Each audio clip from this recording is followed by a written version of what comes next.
Desembargador João Batista, em primeiro lugar, nós gostaríamos de agradecer muito a sua presença, dizer que a sua pessoa faz parte do programa Oral, é para nós uma grande honra.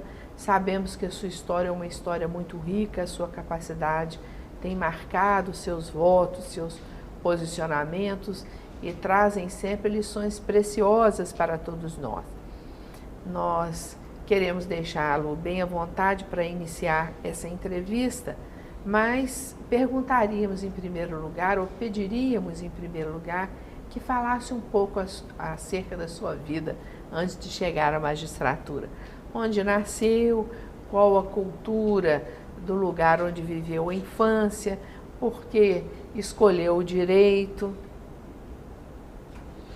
Bom, gostaria inicialmente de registrar que, em verdade, a satisfação é toda minha estar aqui participando do Memorial Oral, né? O programa chama-se Memória Oral. E de uma maneira muito especial, porque estou a ser conduzido por uma amiga, se me permite assim, desembargadora Carmelita. É uma honra. Isso realmente envaidece a qualquer espécime humana, ainda que pretensiosa como eu. Bom, eu sou do interior do Rio de Janeiro. Eu nasci, em verdade, a 72 quilômetros de Petrópolis, uma cidade pequena, São José do Vale do Rio Preto.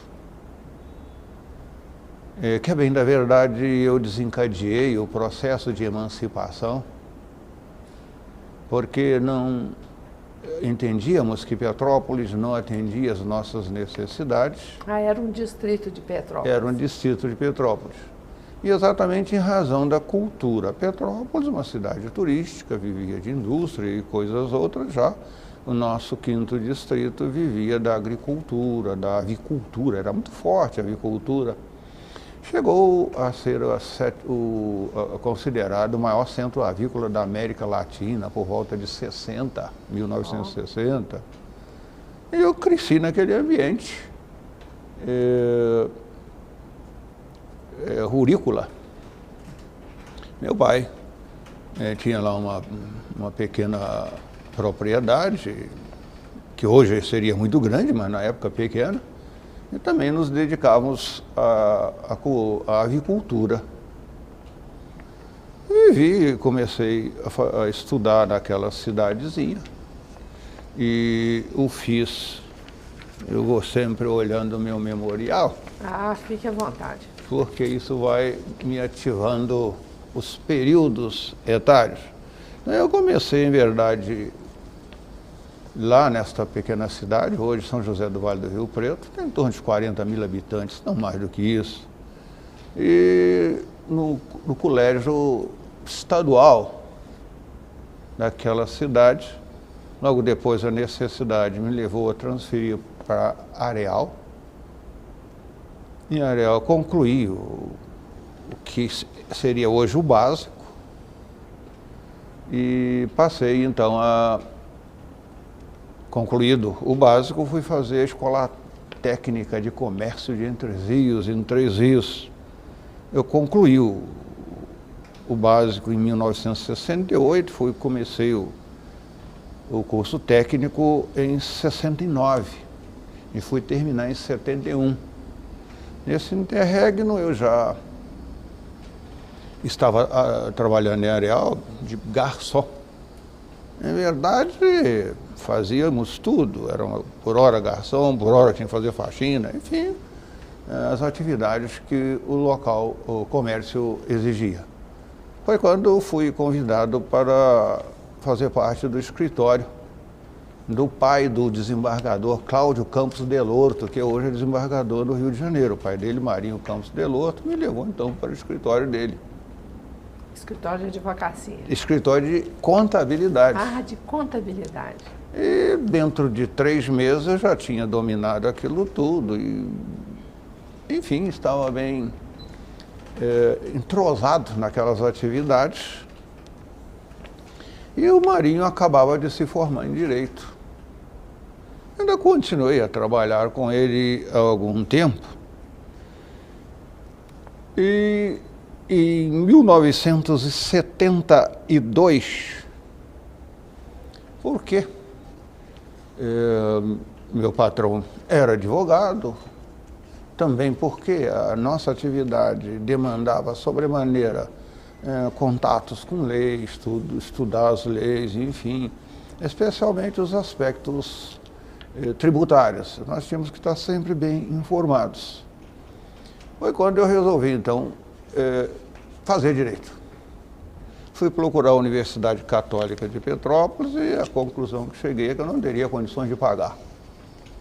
Porque apesar de ser universidade católica, aliás, como é o nosso caso em Brasília, o nosso estudante da Católica, ele paga, sem dúvida nenhuma, 2 ou mais vezes do que paga numa faculdade particular. E isso me levou, então, a buscar um curso que, em princípio, era a semana inteira, depois nós conseguimos até reduzir um pouco a carga. A gente ia quinta, ficava quinta, sexta, sábado, domingo já vimos embora, em Juiz de Fora, na Viana Júnior. Ah, na Viana Júnior. Então foi lá que eu fiz o curso de Direito. Comecei o curso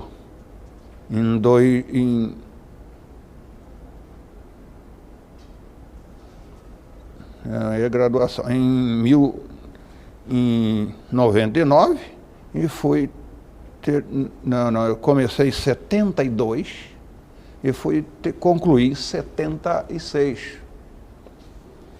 Bom, uma vez formado, eu continuei lá no escritório por algum tempo e resolvi montar... Três filhos? Em Areal. Ah, em Areal. Em Areal. Formado, voltei para Areal, fiquei lá no escritório uns tempos, porque era uma espécie de sociedade, e depois resolvi montar meu próprio escritório. Como tudo se passava em torno de Petrópolis, eu tinha uma sala nessa pequena cidade e tinha o escritório em Petrópolis, na rua 16 de Março, bem ao lado do foro, antigo foro, porque hoje está tudo mudado, né? Pois comecei a advogar. Abriu esse escritório sozinho? Sozinho. Depois que eu já estava advogando lá, uns 5, 6 anos, é que apareceu um amigo lá, muito influente politicamente, levava alguns serviços para o escritório. Ele acabou ficando conosco lá. Luiz Carlos Ambrosio, o pai dele tinha sido prefeito de Petrópolis, ele chegou a ser governador biônico na era militar, lá do Rio de Janeiro. E eu fiquei lá, trabalhando. Minha banca frutiferou. Eu cheguei a ter uma banca bem considerável. Eu tinha voltada só para o direito penal? Não. Fazia tudo. Fazia trabalho, família, penal. Cidade de interior, a gente não podia se dar o luxo de se especializar. Na verdade, o meu grande cartão de visita sempre foi o tal de processo civil. Então eu advoguei bastante tempo em Petrópolis, até que, convencido por um amigo advogado também muito bem sucedido, hoje juiz no Espírito Santo, chamado José Henrique Ringel. Eles eram muito bem economicamente, tinha uma distribuidora de automóveis, mas ele vivia mesmo de advocacia. Ele dizia para mim: olha, isso é coisa do meu pai, ele que toca comércio. E meu negócio é advocacia. Ele advogava bem, era um especialista nessa área de responsabilidade civil, a extracontratual, aquiliana. Ele dominava isso com uma maestria que lhe era muito própria. E eu também comecei a advogar boas causas, responsabilidade civil, inclusive contra a rede ferroviária. E aí começamos a trocar figurinhas acerca de informações, acerca que seria melhor. Ele me questionava, eu questionava ele. E ele me convenceu, mas vamos fazer concurso, porque essa coisa de ficarmos advogando, você numa semana está pobre, na outra você está rico, mas essa riqueza dura muito pouco. Vamos, na vida pública, nós vamos ganhar menos, mas vai ser uma coisa certa. Olha, eu já era casado, tinha a minha filha mais velha, era um neném ainda, criancinha. Isso por volta de 81, 82. Eu falei assim, não, você está certo, vamos fazer. Aí reunimos um grupo, eu, o Índio e um rapaz que era o secretário-geral do doutor Amauri, que também é desembargador no Rio, Ebert. E um outro que foi para Juiz de Fora, deve estar ainda em Juiz de Fora, que é o Winston Churchill. Então, todo dia a gente parava, no mínimo 2 horas para estudar. E todo dia nós saíamos com uma pergunta para ser respondida. Nessa época em que começaram a estudar para concurso, já haviam definido a magistratura como fim ou não? Não, já havíamos definido a magistratura. Já havia, queriam ser juízes. Tinha concurso para defensoria, Ministério Público, nós não fazíamos. Nós fazíamos magistratura. Nós queríamos era magistratura. Bom, assim definido que faríamos concurso para magistratura, comecei a estudar. E foi quando eu tinha um amigo no Rio, jogava futebol, e ele era irmão dos Balbino, dono do cartório ali da Graça Aranha. E ele é um cara fantástico. E virou para mim, olha, me dá aí uma procuração. Mas isso já numa fase mais adiantada, porque eu já havíamos tentado o concurso de Minas. O Winston passou, eu fiquei nas orais e o Índio nem... não conseguiu nada. E o próximo que tinha... Mas o estudo continuou sendo de vocês... Em grupo, só em grupo. Em grupo, ninguém se matriculou em cursinho, não. Nada disso. Nós tínhamos um grupo, nós levávamos os temas, debatíamos e concluíamos. Bom, isso em 81, 82, nesse período. Bom, o Winston ingressou na magistratura, o nosso grupo diminuiu, ficamos 3. Depois chegou um outro rapaz também, a esposa era médica, dava aula na Católica, é o Aveni, que está aqui no Goiás. Aí ingressou nesse grupo também. E tem uma curiosidade, que posteriormente eu fiz um concurso no Rio e eu fui perceber que eu estava muito bem na advocacia, mas que no direito eu não sabia era nada. Apesar de estarmos estudando, mas era muito pouco para as nossas pretensões. Foi quando eu resolvi fazer o CEPAD. Esse CEPAD é um curso que também ali na Graça Aranha, e tinha realmente professores de peso. Tinha o Barbosa Moreira, tinha o Wilson Marques, tinha o Fabião, tinha o Fux. Olha, na verdade o Fux tinha um grupo de amigos lá. Eu não cheguei a ser aluno do Fux, eu advoguei contra o Fux em Petrópolis, quando ele ingressou para a magistratura, era juiz substituto. Pois, aí foi quando no Rio eu conheci esse outro amigo, Periando Alves Balbino, o Pituba. O Peri me pediu uma procuração, saiu me inscrevendo por esses Brasis afora. Me inscreveu no Espírito Santo, em Rondônia, no Acre eu não fui, em Santa Catarina, em São Paulo. Bom, isso eu já tinha uns 6 meses de mais. Eu tinha 8 meses de CEPAD. que é CEPAD? Era Centro de Estudos a Jurídicos. sigla. O nome completo eu até tenho aqui, mas eu não sei se eu vou localizar. Mas era um curso preparatório de carreiras jurídicas. Então eu conheci o período, me inscreveu nesse concurso tudo. O primeiro que saiu foi o Espírito Santo. Fui para o Espírito Santo, fiz a prova e lá era engraçado. Eles faziam o provão oral com todo mundo examinando. Na verdade, a grande dificuldade era você passar por essa prova. Mas eu passei nessa prova, o Ingel não passou. Na sequência, Minas me chama para fazer o concurso. Aí eu fui fazer o concurso de Minas. Eu já havia sido reprovado no primeiro. E digo que eu fui injustamente reprovado. Não recorri, não, porque eu fui reprovado em Direito Eleitoral. A matéria questionada era preparador eleitoral. Isso estava em 3, 4 artigos do Código, que eu sabia de cor, não tinha como errar. E as perguntas que ele me fez, eu não tinha como errar. Mas me reprovaram assim mesmo, e eu fui embora. Pois voltei. Naquela época não existia recurso, não é, desembargador? Não tinha. Nós estávamos ainda na época do regime militar. E né? Quem me reprovou foi o Alfredo, o Baracho. O Baracho. Mas me reprovou de uma maneira muito estúpida.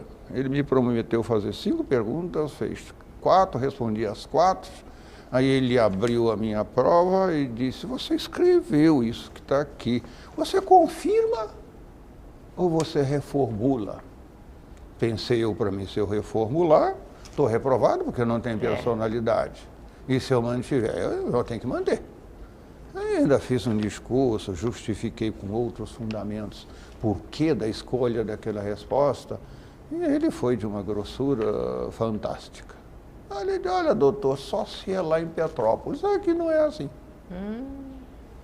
Resultado, me reprovou. Pois, esse depoimento... Isso foi no primeiro concurso. Entendi.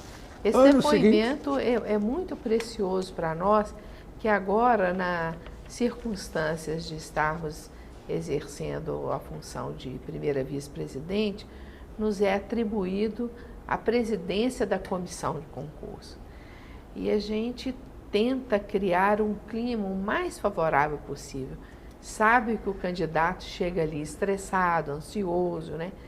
E nesse último concurso nós recebemos uma carta de uma candidata elogiando a banca, dizendo que estava realmente uma pilha de nervo, mas que ali se sentiu acolhida e muito respeitada. Quer dizer, criar uma situação constrangedora para o aluno foi realmente muito dolorido, mas é terrível. Mas aquilo foi muito bom para a minha carreira, porque provocou uma reação inversa.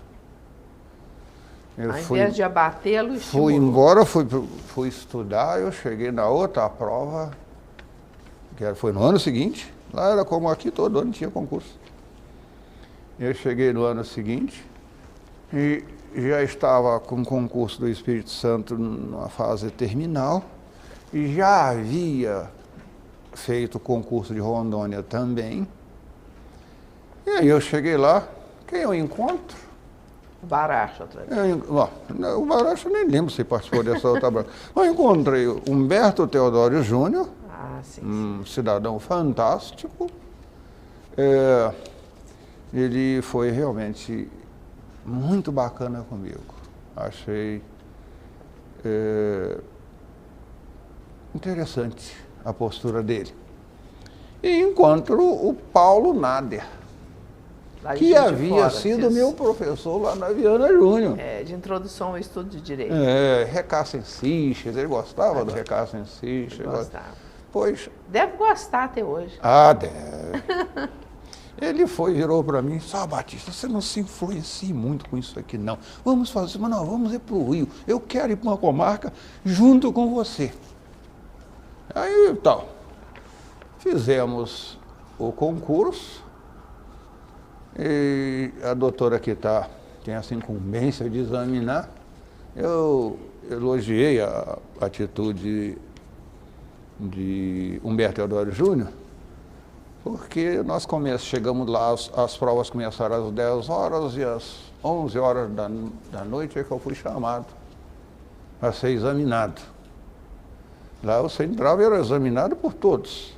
Você virava o ponto na hora, tinha 30 fichas, eram 30 pontos, você virava e fazia, então, ele te perguntava.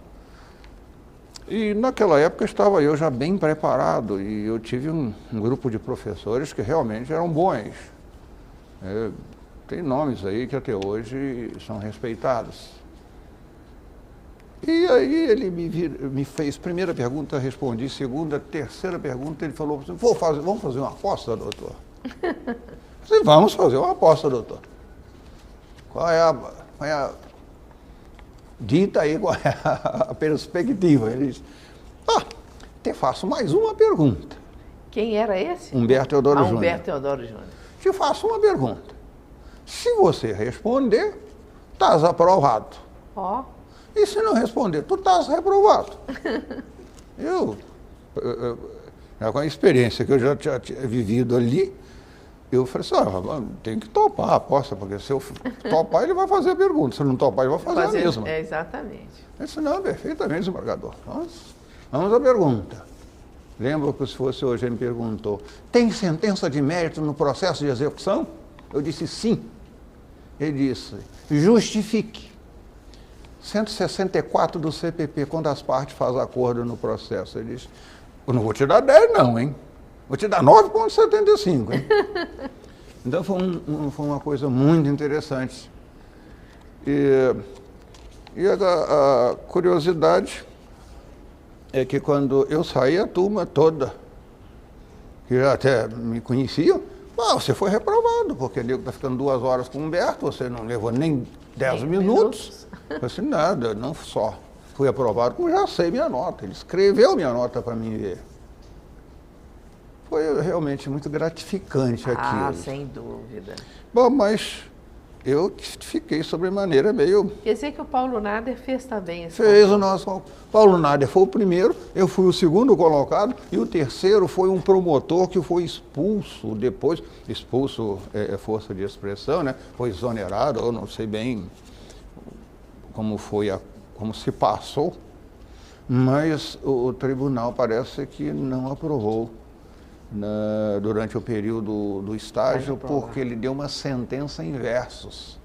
Ele era muito versado nessa seara, e ele fez uma sentença toda em verso.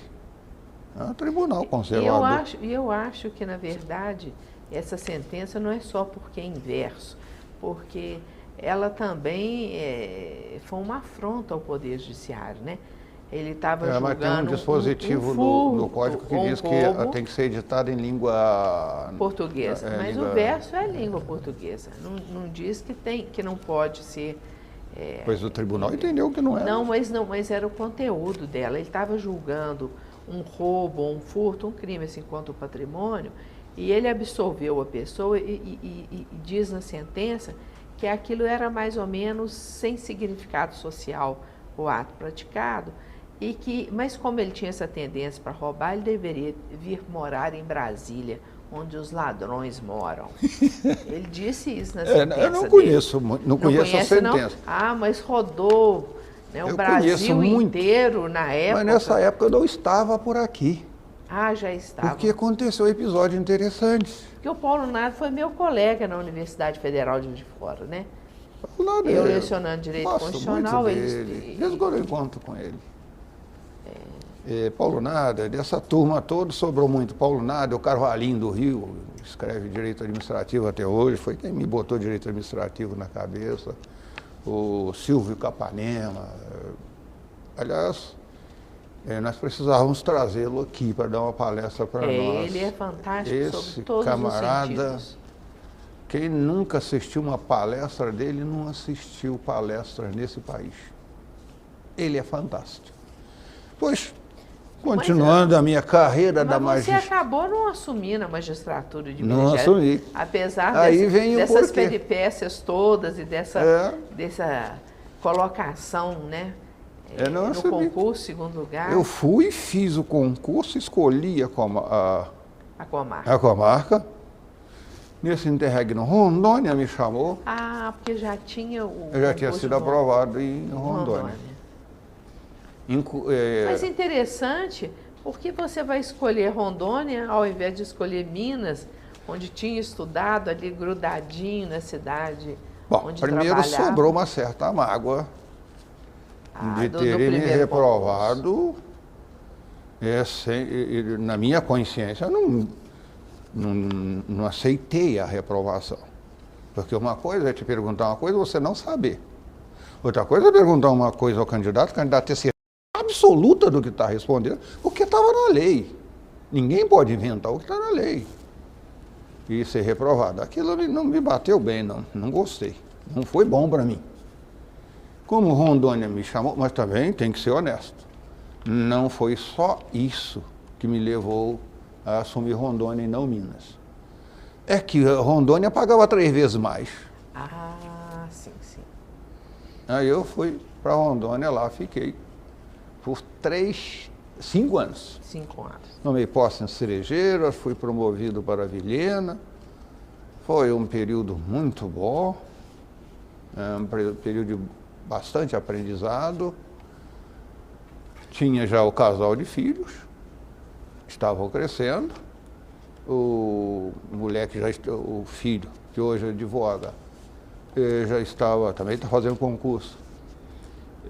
Já estava 7 anos e eu achava que precisava ir para um centro de maiores, onde eles pudessem estudar, enfim, ter uma receptividade melhor do ponto de vista cultural. Foi quando o Irineu, que era juiz aqui, aparece por lá e também me traz uma procuração, me inscreve aqui. E aí venho eu fazer o concurso. Já tinha estado em Brasília? Já tinha vindo advogando aqui. Ah, já conhecia Já bem. tinha vindo fazer sustentações não tinha STJ. Não tinha, não. Era TST e no Supremo. Eu tive também Tinha o Tribunal Federal de Recursos também, né? TFR eu tive, também vim várias vezes ao TFR. Eu já conhecia Brasília em razão da advocacia, que eu tinha uma advocacia, como já colocado, bem próspera. Eu tive bons clientes, um dos donos do Carrefour foi meu cliente. Isso, se não dava muito dinheiro, me dava um bom status. Exatamente. Pois, cheguei à conclusão de que haveria de vir tentar a sorte aqui, fazer o concurso novamente. E aí bateu uma curiosidade bem interessante. Havia, na época, muitos concursos para juiz federal.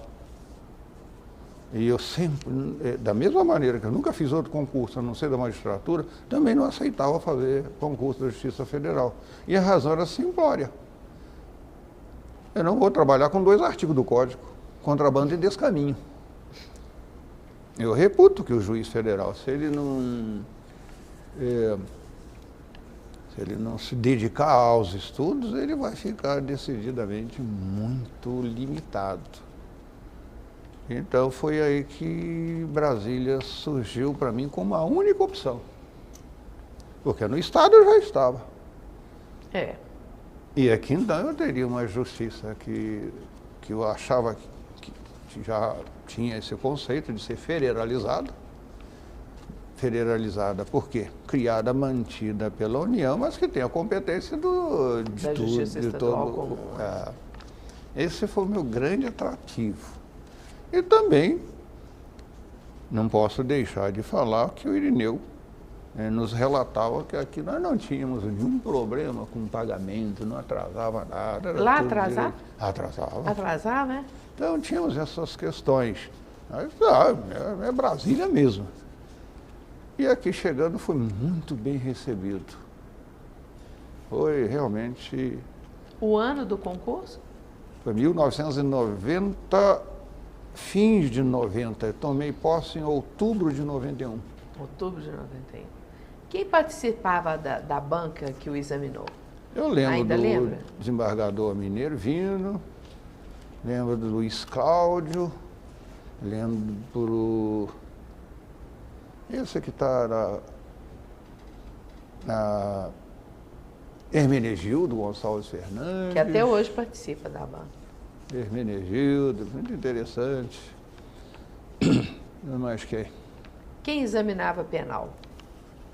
Penal, eu acho que foi o Hermenegildo. O Hermenegildo? O Hermenegildo. Foi bem interessante, mas a banca me deixou bastante à vontade, eu também estava muito ansioso. Ah, com certeza. Depois de tantos anos já magistrado, se traz esse peso todo, né? Na apresentação do candidato. Olha... muita coragem. Hoje eu não saberia se eu teria coragem de enfrentar um concurso de magistratura outra vez, não. Porque realmente isso pesou. Eu já era juiz 5 anos, estava muito bem lá no Estado, tinha... o tribunal tinha uma receptividade muito boa no tribunal. De repente largar tudo e chegar aqui e voltar lá dizendo, foi reprovado. O Marco Antônio da Silva Lemos nos contou que quando ele se aposentou no Amapá e se inscreveu no concurso daqui de Brasília, que um colega dele chamou em particular e queria desanimá-lo de fazer o concurso. Vai ficar muito mal você, um desembargador, tomar pau no concurso de juiz substituto. E é muita coragem mesmo. Eu acho que eu fui bastante corajoso. Sem sombra de dúvida. Mas aí vim eu aqui para o Distrito Federal. Tomei posse em 11 de outubro de 1991. E a turma foi uma turma muito grande. Tinha Benito Tiese, era eu, Luciano, o Gilberto, que está aqui até hoje, o Zé Carlos, Jesuíno, Nilsoni, Alfeu. Nossa turma era muito grande. O Banja, eu lembro sempre dele, que era uma pessoa interessante. É meio problemático, mas, sei lá, me tratava tão bem. Eu gostava muito dele. Como continua a gostar, né? Não é o fato de ele estar doente que a gente deixou de gostar. E aqui... E o gosto pelo direito penal começou quando? Porque se a escolha da magistratura estadual era exatamente para ter esse leque bem aberto de matérias a serem estudadas e decididas, quando é que esse gosto especial pelo direito penal apareceu na sua vida? Isso foi uma coisa bem interessante.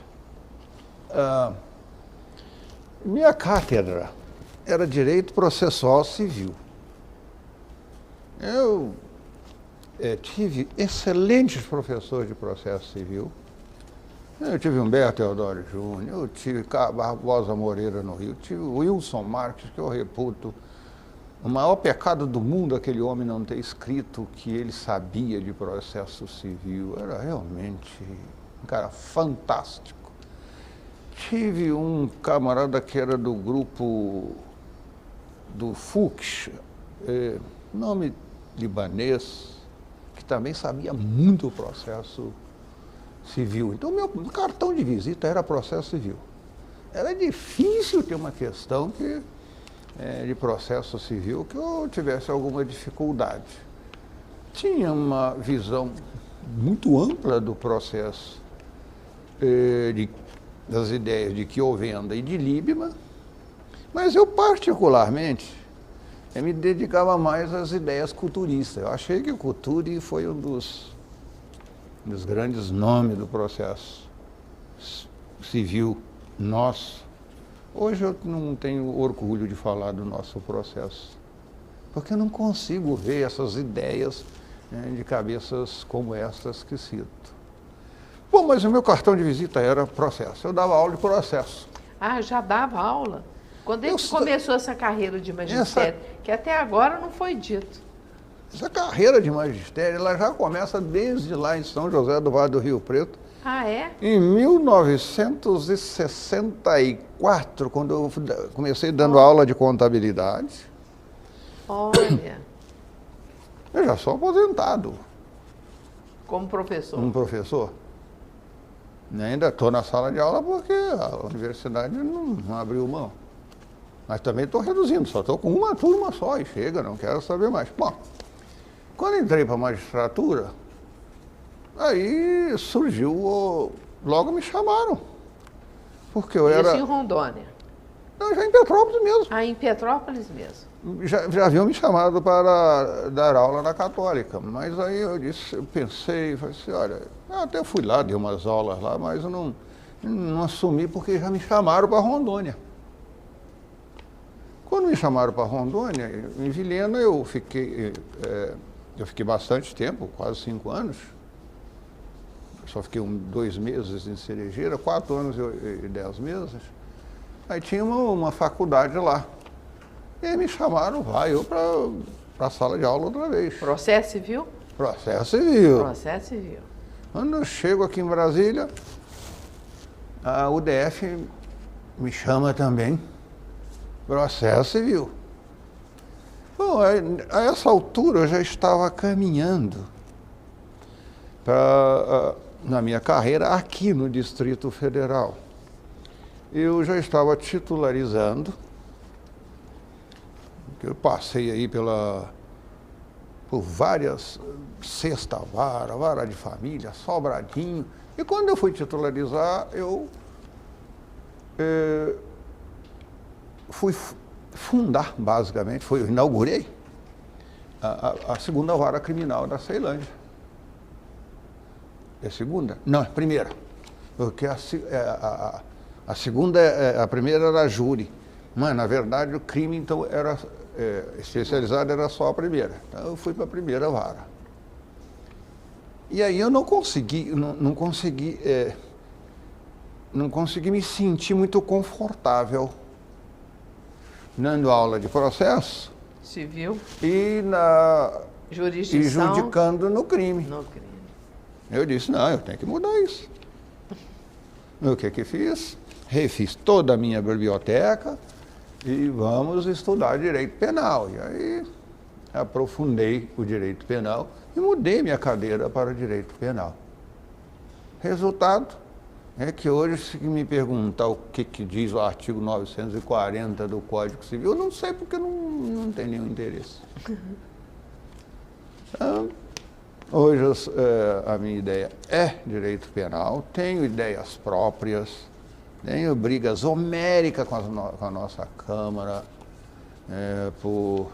em razão de um pensamento. Eu acho que eu sou bastante humanista. A minha formação é uma formação humanista. E nem todos os nossos desembargadores têm essa tendência humanizadora da pena. Nós temos, pelo contrário, uns aí que têm um pensamento mais duro. Mas eu devo dizer também que eu tenho sido muito feliz nessa minha caminhada.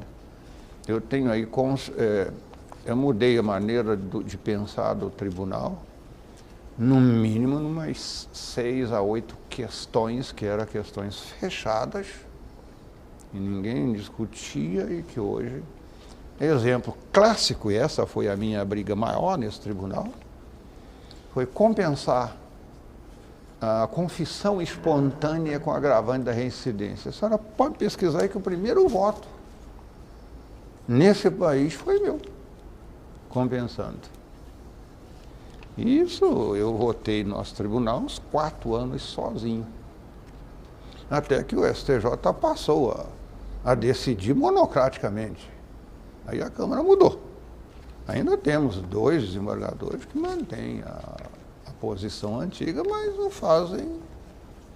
Eu até elogio, porque quando as pessoas têm um pensamento e levam eles até o final, eu não vejo isso como algo de ruim, eu vejo isso como algo a ser elogiado, porque tem pensamentos e ele vai até o final.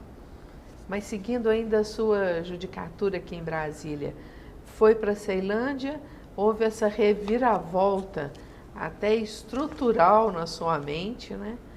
De processualista para penalista, que parecem ser coisas até antagônicas. E depois passou por quais outras varas, desembargador? Antes de ir para Ceilândia, primeiro eu fiquei muito tempo na 6ª Vara Civil. A 6ª Vara era Como titular? Não, substituto.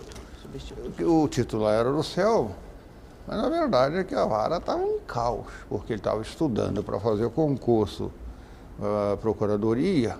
Como de fato fez. E a vara estava mesmo um caos. E quando eu cheguei lá, que ele viu que eu tinha potencial, aí é que ele abandonou tudo mesmo, desembargador.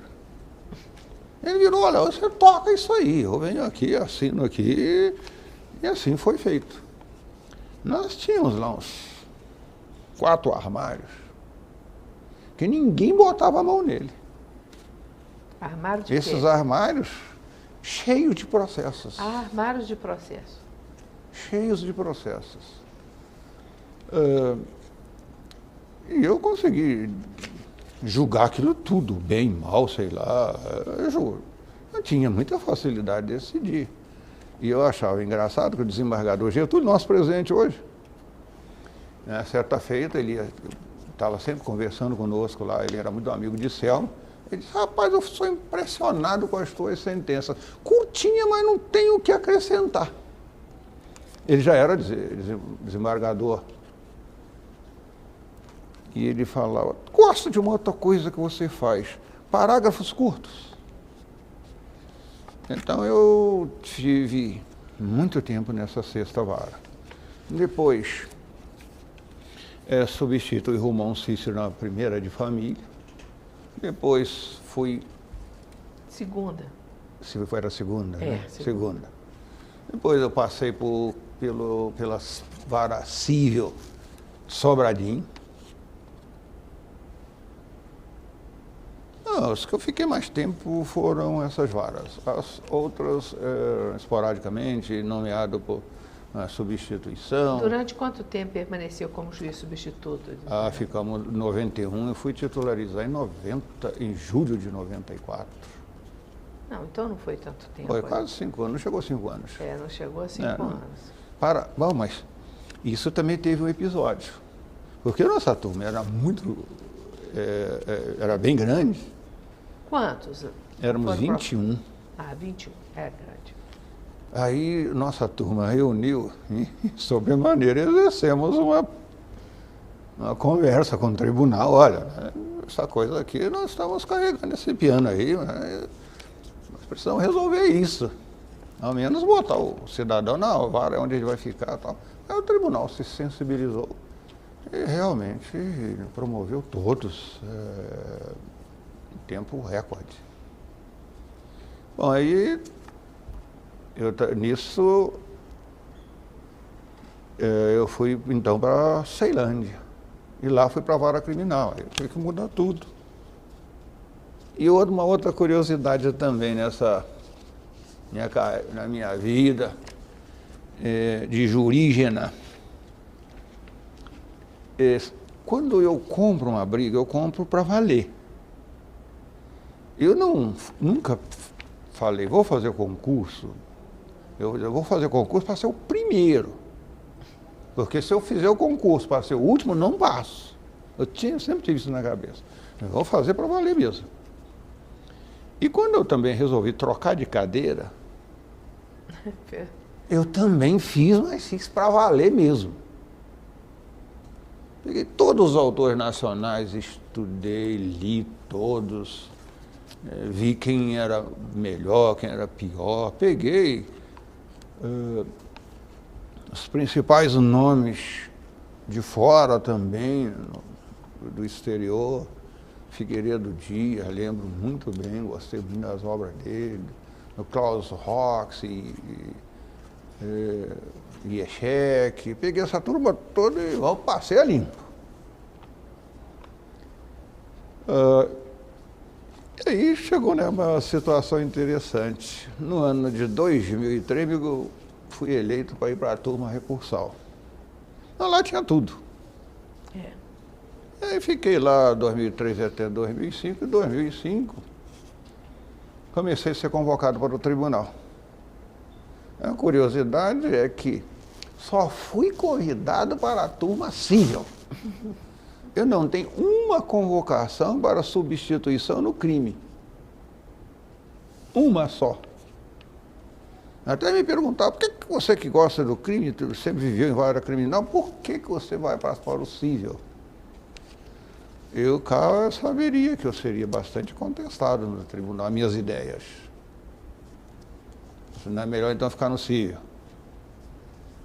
Primeiro, eu tinha uma noção, ainda tinha uma boa noção de processo. Eu não me enrolava muito fácil com o processo, eu tinha um bom tirocínio. E eu sempre tive na cabeça que se você souber muito bem o processo civil, o direito civil, você precisa dele muito pouco. O que você tem que conhecer mesmo é o processo civil. Se você conhecer mesmo o processo civil, você vai encontrar a solução para a maioria dos casos. O que resta é o direito civil, mas aí nada que algumas horas de leitura não se resolva. Eu fiquei convocado, né, pelas turmas cíveis. Foi muito bom, foi um aprendizado melhor. Foi uma rememorização fantástica que eu tive. Fiquei muito tempo na primeira vara, com o Natanael, com o Hermenegildo, com o Nívio. Depois passei muito tempo pela terceira. Aí eu rodei basicamente essas turmas cíveis todas. Criminal nenhuma.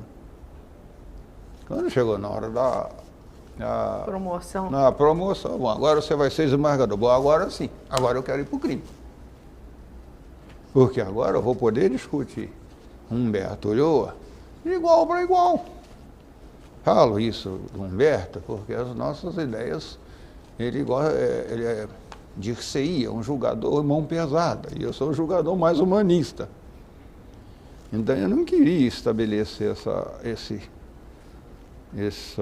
como é que diríamos, eu não queria defender minhas ideias perante um tribunal, eu como juiz convocado. Então aí é que eu acabei de concretizar a minha paixão pelo crime. Estou na terceira turma, não vou sair de lá de jeito nenhum. Não vou sair de lá de jeito nenhum, vou sair de lá aposentado. Não tem nenhuma pretensão de ir para nenhuma outra turma, não há essa ideia. Mas nos fale um pouco mais sobre o seu magistério e, inclusive, os cursos de especialização, o doutorado em Portugal. Curso de especialização. A escolha da sua tese. Eu tenho curso Isso que não acaba nunca mais. Significativa. Tem curso de correção monetária, tem curso de atualização em direito do CEPAD, o nome agora posso declinar, é Centro de Estudo, Pesquisa e Atualização em Direito Penal lá do Rio de Janeiro. Eu tenho curso de Direito Penal feito pela OAB, tenho o 7º curso preparatório de ingresso da magistratura de Minas Gerais. Eu tenho curso de aperfeiçoamento para juízes de direito realizado pela Escola da Magistratura de Rondônia. Eu tenho curso de especialização na área de concentração de didática geral, e eu fiz em São Paulo. Eu participei do Congresso de Associação dos Magistrados e Promotores de Justiça da Infância e da Juventude, lá em Curitiba. O Nívio queria, porque queria que eu fosse para a infância e juventude, eu cheguei à conclusão de que lá não seria uma seara. Eu participei da primeira jornada de iniciação à judicatura da Associação dos Magistrados aqui do Distrito Federal.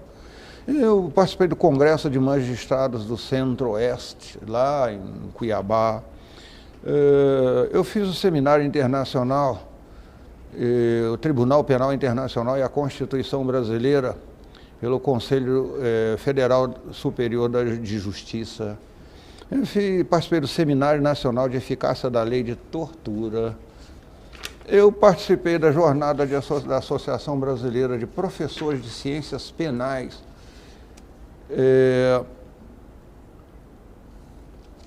Olha, que eu participei de uma gama enorme envolvendo essa associação dos professores, eu tenho um número. Eu participei do Congresso Mundial de Criminologia. Esse curso foi muito interessante. E tive um outro curso também muito interessante que está na moda. Curso de capacitação e treinamento para prevenção e combate à lavagem de dinheiro. Esse curso fora feito em Porto Alegre e dele participou nada mais nada menos um mais festejado juiz aí hoje, o Sérgio Moro. Nós fizemos esse curso lá. Na atividade profissional,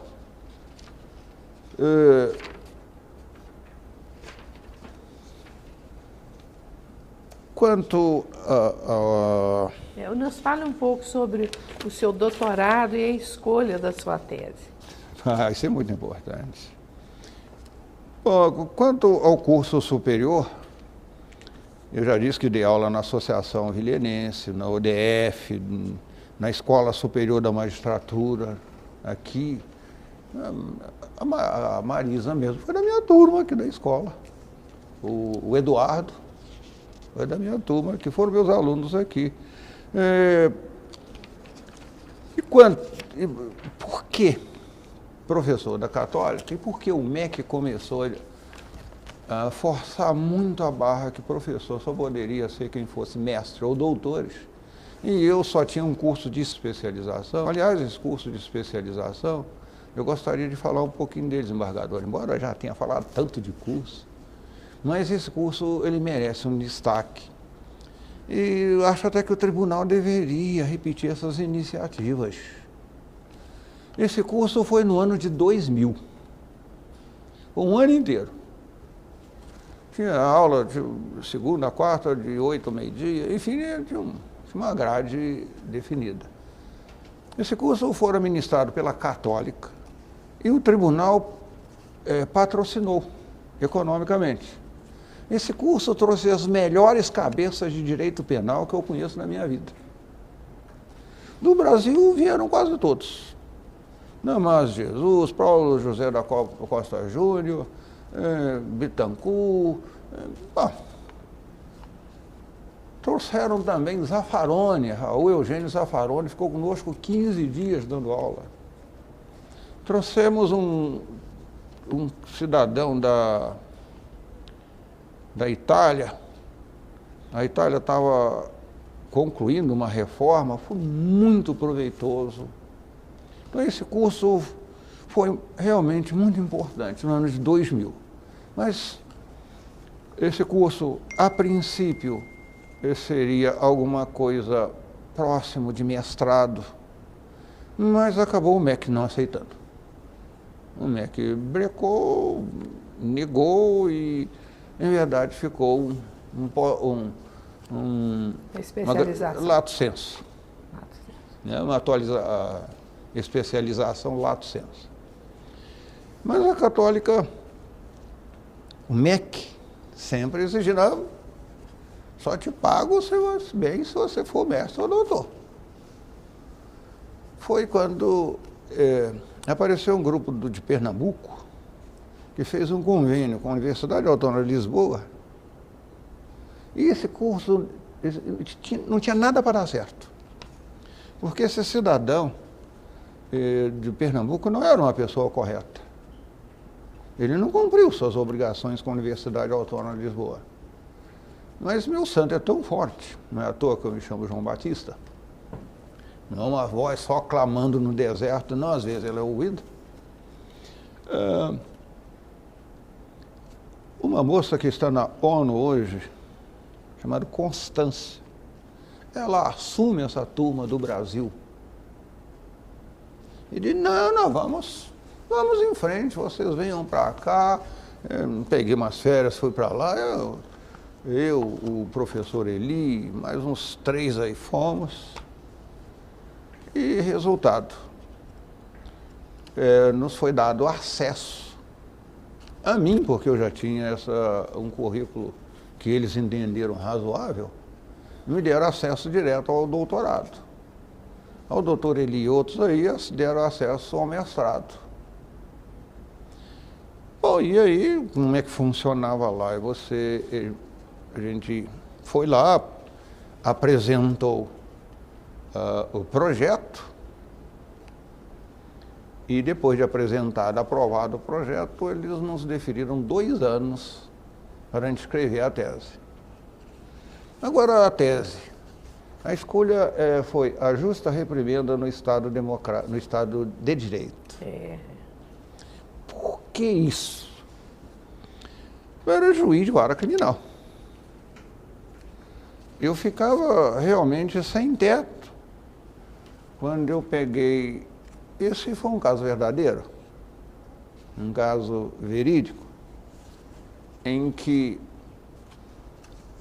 um cidadão veio do interior do Goiás para servir o BGP e ele ficava naquela casinha ali, de prontidão o dia inteiro, enfim, cumpriu o plantão dele todo ali.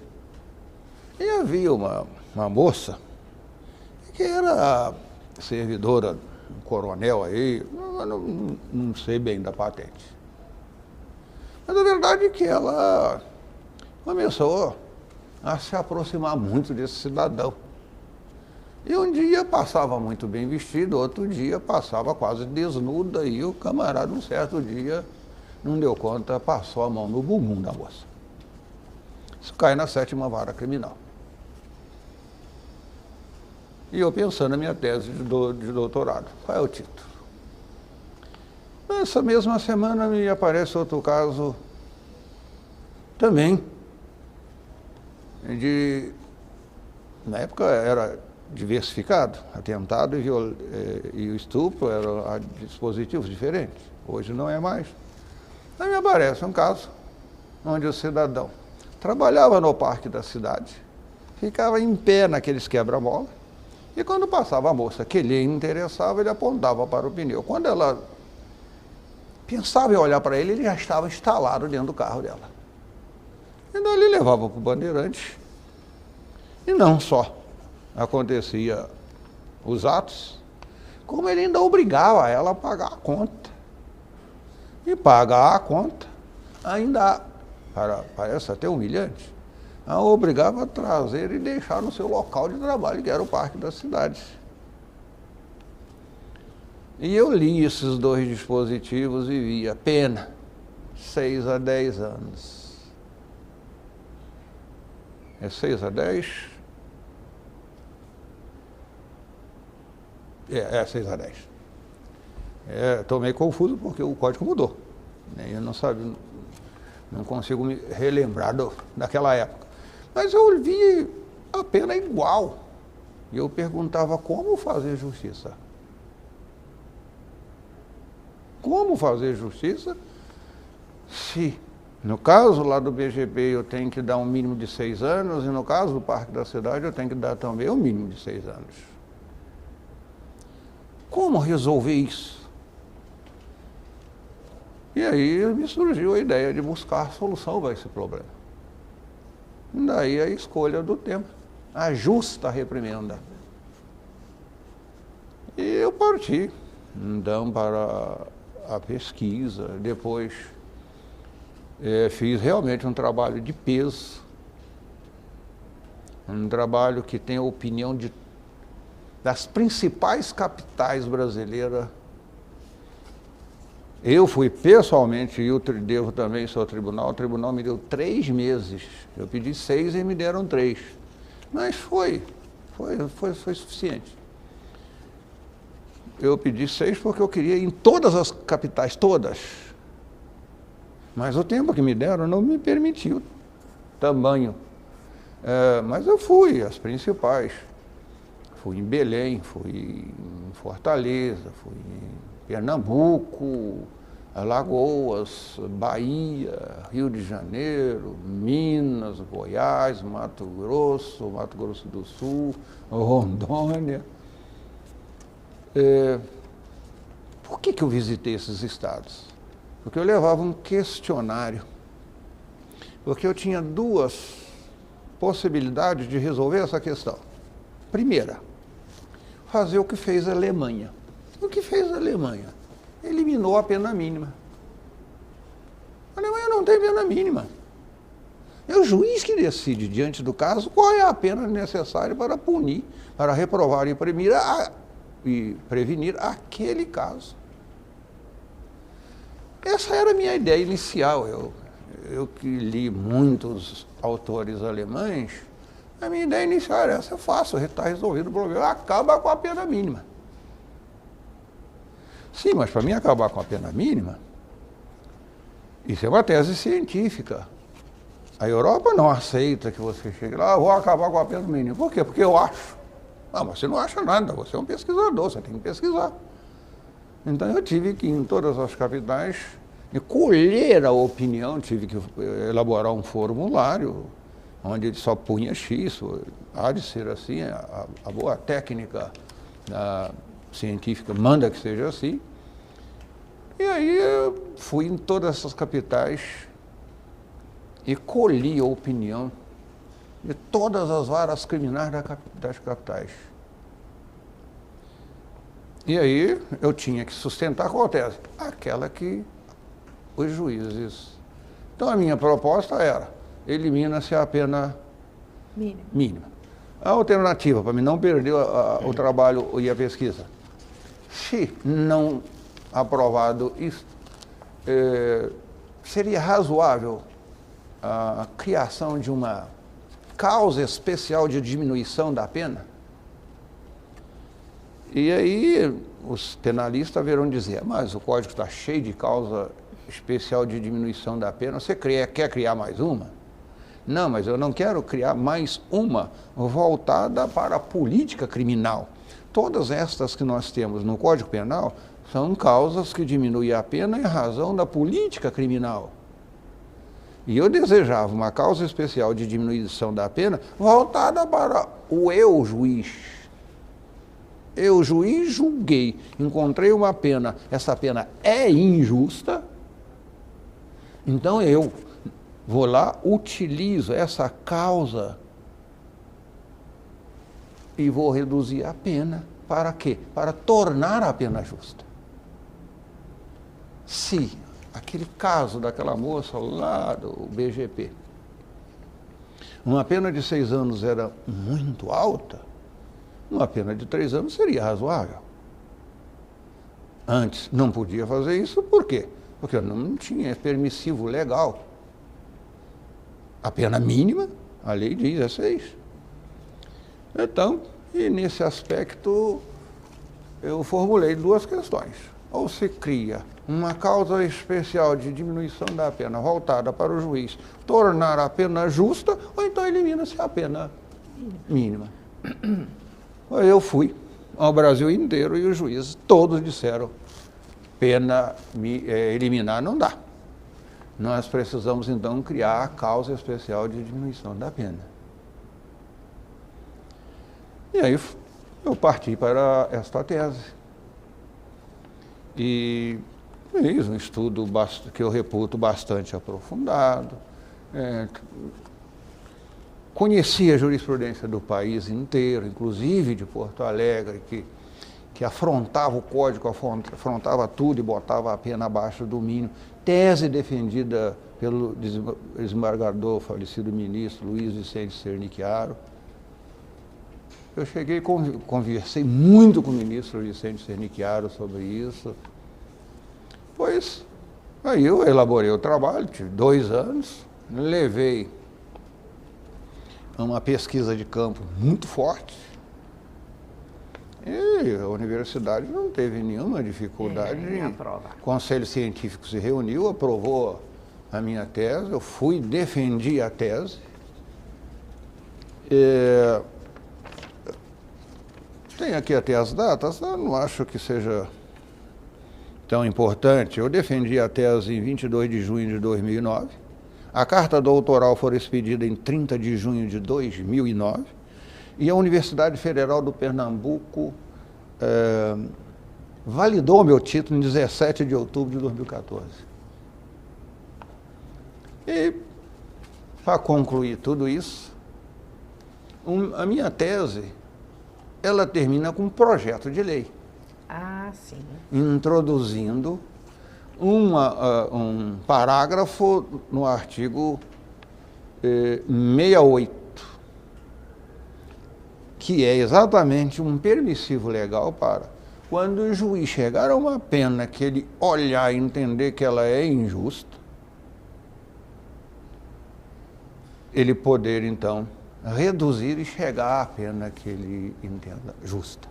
Algum parlamentar já comprou? Já o Taques pegou esse meu projeto e introduziu no projeto de código. Ah, que ótimo. Está para sair, mas não sai. Agora, eu estava conversando agora há poucos dias com Luiz Regis Prado. Todos sabemos que o Luiz Regis Prado acaba de lançar uma obra com 12 volumes de direito penal. E eu falava, professor, mas você vai lançar e se esse código sai, você vai... Ele virou para mim e disse, olha, esse código não sai. E se sair, não vão mexer em muita coisa, ou então vão mexer em tudo.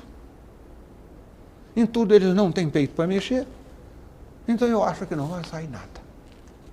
Pois, até onde? E aí eu também usei os préstimos do André, estava eu a elogiá-lo. O André é um Por quê? servidor... Olha, ele que me botou em contato com o relator, o relator do projeto de reforma do Código Penal. Levei a ele o caso, expliquei ele com alguns detalhes. Ele virou para mim, rapaz, mas é isso mesmo. Eu tenho esse mesmo problema lá no Mato Grosso, por isso. Mas eu vou botar. E colocou no projeto. Se vai mesmo vingar, eu não sei. Mas eu já estou com a minha consciência tranquila, porque o que eu almejava, eu obtive. Eu sou já aposentado lá como professor, já tenho mais de 35 anos de docência, mas continuo na sala de aula lá na Católica, nas quartas-feiras. E assim foi minha vida jurídica, vindo de uma cidade interiorana, como disse no início, onde eu era o único advogado, o que significava dizer que eu não tinha com quem conversar. Nem estudante, nem outro profissional, ninguém. Eu acho que o Papai do Céu foi muito bom para mim. Porque a chance de um dia eu estar aqui hoje, falando de minha vida, de minha carreira, de meus altos e baixos, era nenhum. Os seus altos e os mais altos ainda, no seu caso, não tem baixo. É altos e mais altos. Mas aí já é bondade da nossa desembargadora, e eu sempre digo que os olhos amigos veem virtudes aonde elas não existem. Nesse caso existe. Mas, desembargador João Batista, encerrando essa entrevista, o tempo passou tão depressa e muitas coisas nós teríamos ainda que conversar, mas fica por uma outra oportunidade. O programa, a Memória Oral, agradece muito a presença de Vossa Excelência e vão fazer força para que esse trabalho tão elogiado, tão reconhecido no meio acadêmico, que foi a sua tese de doutorado, venha a orientar o juiz na hora da aplicação da pena, constando de uma regra legal posta. Fique à vontade para se despedir do programa. Muito obrigada. Desembargadora, é também nosso desejo, e eu acho que ao me despedir deste mundo, esta já é uma certeza que levo. Nossos magistrados aqui, uma grande parte deles, porque meus ex-alunos, outros porque leram, conhecem, já até taxaram meu método de dosimetria da pena como método JBT. E quanto à entrevista, realmente não vi o tempo, ele não existiu. Resta-me agradecer sinceramente a oportunidade de poder falar um pouco da minha vida e parabenizar a doutora porque tem levado este projeto ao sucesso, que ora já se pode visualizar, e sem muita dificuldade, porque está aberto a todos quantos sejam capazes de manejar um simples computador. Desembargadora, que Deus lhe abençoe, muito obrigado pelo convite e, mais ainda, pela paciência em me ouvir uma história tão complicada. Não, é uma história lindíssima, nós agradecemos muito. Muito obrigada.